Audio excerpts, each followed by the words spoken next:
Добрый день, вы смотрите передачу «Акцент», в студии Розалия Борисова. И сегодня у нас в гостях секретарь Якутского отделения партии «Единая Россия» Александр Наговицын. Александр Александрович, добрый день. Добрый день. Александр Александрович Наговицын в 1995 году окончил Восточно-Сибирский государственный технологический университет. В 2010-м окончил с отличием Российскую академию государственной службы при президенте России. Трудовая деятельность была связана с жилищно-коммунальным хозяйством. С 2016 года председатель Совета директоров «Сахатранснефтегаз». Избран секретарем Якутского регионального отделения партии «Единая Россия» 11 апреля 2015 года. Скажите, пожалуйста, сколько кандидатов участвуют в предварительном голосовании, как вообще формировался список партии, ну и сколько кандидатов являются не членами партии «Единая Россия»? В предстоящие выходные 15 апреля Якутское региональное отделение партии будет проводить предварительное голосование. Это внутрипартийный отбор, на котором мы определим своих кандидатов. В первую очередь это Государственное собрание Эльтумен. 70 мандатов, 35 одномандатников, 35 по партийному. Мы определим своих кандидатов, 30 человек. Якутскую городскую думу, если говорить по уровню выборов. Мы определим своих кандидатов на должности 15 мандатов глав районов. Мы определим своих представителей в законодательных органах в 21 районе, людей, которые будут представлять интересы населения в этих районах. Мы будем определять 62 мандата на наследственном уровне, мы будем определять 16 глав наследников.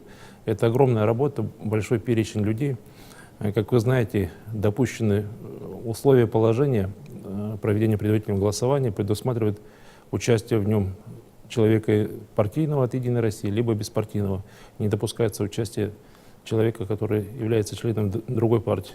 Также по положению, еще принятому в 2016 году после Госдумы, было введено в положение терминология, значит, что требование, что не может участвовать также человек осужденный. Хотя даже, возможно, у нас вот были вопросы, когда люди осужденные, но у которых судимость уже погашена, хотели принимать участие.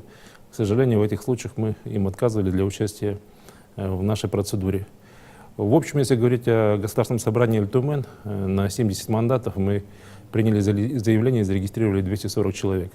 Из них это большая часть, 117 человек, являются членами «Единой России», 80 с лишним человек, 84 человека это беспартийные, и там небольшая часть, 17 человек, это являются сторонниками партии «Единой России». Я думаю, что вот, говоря об интересе, наверное, мы планируем, что интерес у населения традиционно к партийному мероприятию, процедуре предварительного голосования высок. Ожидаем, что явка населения будет в районе 20%. Отличие какое мероприятие, которое мы будем проводить в воскресенье от предыдущих? В первую очередь мы для того, чтобы получить объективную оценку, для того, чтобы определить лучших из лучших, для того, чтобы этих людей потом, они у нас победили на выборах, мы проводим данную процедуру на территории всей республики, в каждом населенном пункте. Мы специально изготовили бюллетени. Значит, данные бюллетени имеют свою степень защиты, марки пришли с Москвы, с Госзнака.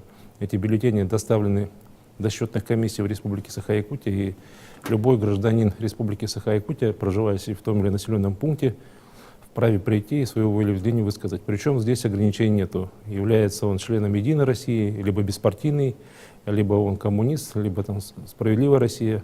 Мы всех просим помочь партии сделать правильное политическое решение в подборе своих кандидатов. Это основной принцип. А вот если говорить о кандидатах, насколько они перспективны? Перспективность, мы думаем, определят нам наши избиратели, люди, которые примут участие в этой процедуре предварительного голосования.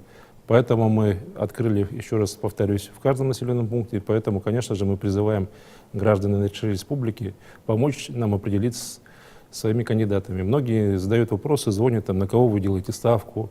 Вы считаете, кто-то из них победит, кто-то может слабее. В этом случае наша позиция, она устойчивая, и сейчас она такая же. Якутское региональное отделение будет поддерживать, безусловно, тех людей, которые победят в этой процедуре 15 апреля. А выберут их граждане нашей республики. Поэтому они получат это право выдвигаться от партии на разные должности.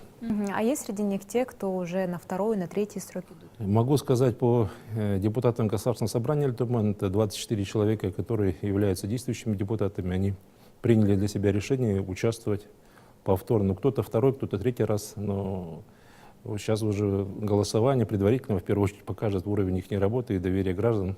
На тех избирательных участках многом люди выдвигаются в тех же округах, где они были депутатами. Поэтому каждый волен, посмотрим на их уровень поддержки их населением. Вот если говорить о целях, сколько мандатов планируете получить? Цели — сохранить конституционное большинство для партии «Единая Россия». Мы не стремимся к заоблачным целям, мы не хотим сделать Ильтумен, значит, 70 человек, чтобы все были фракцией «Единая Россия». Безусловно, различные мнения, тем более в законодательном, высшем законодательном органе и контрольном органе республики, они, безусловно, нужны.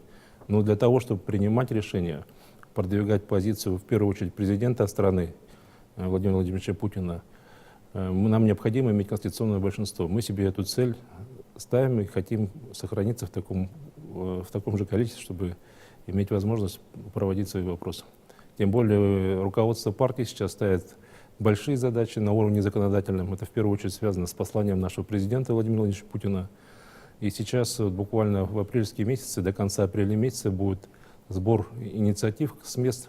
Мы планируем проводить круглые столы, где будем на уровне местных отделений обсуждать те вопросы и те задачи, которые необходимо нам здесь, в Якутии, решать на местном уровне, на региональном уровне, для продвижения все-таки тех задач, которые нам отметил 1 марта Владимир Владимирович Путин. Поэтому работа очень большая. Для этого нужно конституционное большинство. Угу. Вот если смотреть по округам, то представлены где-то вот по 2-3 кандидата, где-то по 5-6. Вот в чем причина? Но здесь, безусловно, это связано, в первую очередь, я связываю с тем, что в районах, где, во-первых, есть сложная транспортная схема, где округа, вы знаете, у нас нарезаны по численности населения, есть северный округ, где 5 районов. Не каждый кандидат, наверное, может, во-первых, составить кому-то конкуренцию. Первая причина. Вторая причина — это все-таки, когда другие кандидаты видят сильных соперников и понимают, что, значит, произвести какие-то затраты, в этом случае каждый участник предварительного голосования сам несет свои затраты. То есть партия не финансирует эти вопросы. Он должен сам выехать в свой избирательный округ, вести агитацию за себя, это, соответственно, какие-то на него налагает расходы соответствующие. Поэтому в этом есть те минусы, которые вот все-таки в Арктику нам не создают такой большой конкуренции. Хотя бы хотел отметить в Колымо-Индигирской группе, вот в Северном национальном у нас там даже можно с большей долей уверенности сказать, кто победит. А Колымо-Индигирской там 5 человек и в одномандатном, и 5 человек в партийном списке. Живая конкуренция там, но как реальные выборы все проходит, все по-честному. Угу.